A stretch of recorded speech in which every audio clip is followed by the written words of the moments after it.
Oh, here? Yes. Oh, a lot of fun. Yeah, I mean, I not that I'm a real social person, but events like this kind of bring what socialite I have in me out of me. I love meeting people. I love just seeing different things because there's a lot. And, I'm just one person, so I'm not going to see everything. But, fortunately, y'all have access to quite a variety. And that's what I look forward to. My favorite part is there's a lot of emphasis on the internal part of the energy that you get. I mean, stuff I do when I fight, I can't really say, oh, this is internal, that's external, because you're not really processing things that way. But I know if you practice it, you kind of slow down and you practice it, you kind of bring that into you. It kind of sticks and it moves. It helps in a way that it's very hard to put materially, but you could say, oh, it's spiritual. Yeah, it is spiritual, but it's a residue that kind of just starts to immerse, no pun intended, to imbue into pretty much everything you do. You start feeling the force, the power, the energy. It just has a bit more of a kick to it than you would otherwise, because you're not a machine. You're a living organic thing, and that energy, the chi, there's a million names for it, but you can get it. It starts to just kind of become part of your coloring, I guess. Yeah. Like I was saying last night, my style, if you want to call it a style, approach is not. I don't base it on swords or things because I'm a utilitarian. And when Mark and I were talking about this, we're both. I work in job sites all the time. My day job, this is my Superman outfit. My Clark Kent outfit is I'm a contractor. So I go and I see what do I have to work with. I have these materials, that material. I don't have titanium. I don't have plutonium. So I don't really worry about that. And when I'm on a job site and when weaponry, I don't see swords, I don't see tunfas, I don't see nunchucks, I don't see these exotic things. I do see, on the internal side, I do see if you have a certain internal approach to your martial art, for whatever reason, it permeates the area that you're in. Now there are times when there's other forces that might be against that, and you can feel that.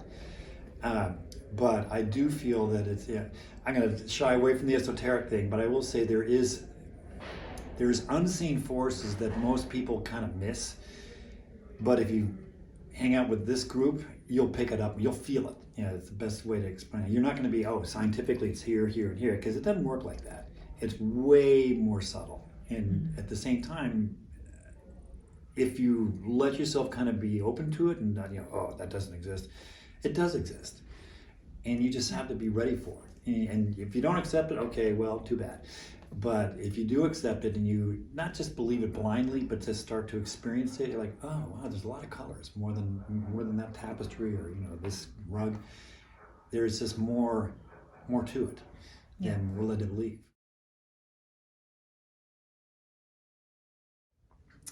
What you guys, in my opinion, what you guys are doing is kind of what I did with the Dog Brother tapes. I know at some point everything, when we were doing the stick fight, I know at some point everything we did will disappear. I mean, from here. But I also know that somewhere, somehow, it's going to be encapsulated like a time capsule. This is, and I refer to Dog Brother tapes, it's a message in a bottle. We'll be gone. 100 years from now, 150 years from now, you, me, we're not here, probably. And, but the approach, the spirit, if you will, that's going to live in this stuff. And someday, someone like you, someone like me is going to come across it. Because they're looking for the same thing. I'm looking for truth.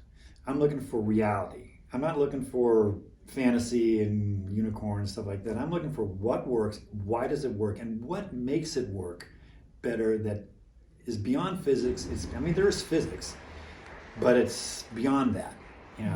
What makes it work, and that's the goal I'm at. And what you're doing here is capturing that quest, because you're not crazy looking for it, because it is there. But the problem is most people are going to miss it and they're going to call you crazy. So this is a message in a bottle. Someone's going to discover it, like, oh, and it comes back to life again. But it does this. It'll go up and down. When it's it's underground or submerged, then it gets rediscovered. You have this enlightenment. So we're going to go through that. So you're the message in the bottle for the next enlightenment. How's that?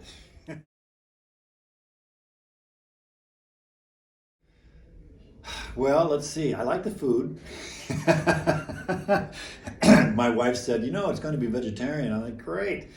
You don't want something, if you're going to be, this is intense. All right, so you got 17 hours or whatever it is. That's a long day.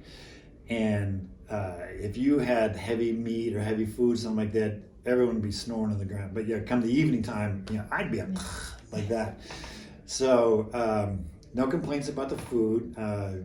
My pal, he did a thankless job. I don't have not so much the patience, but just like, because I know it's like herding cats with, even though everyone's a martial artist, everyone's into it, it's still, you're going to have certain requests, special requests, things like that, whether it's food, whether it's hotel, whether it's, traveling. And so as far as the accommodations for me, no complaints at all. I mean, fantastic. As far as the people giving the seminars, stuff like that, I can't really, I'm open to everything. So, if he keeps it like this venue that he has here, I think I don't have any complaints.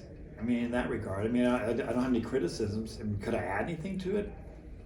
Not really, because, the soup's good. The chef did a right job. The ingredients are there.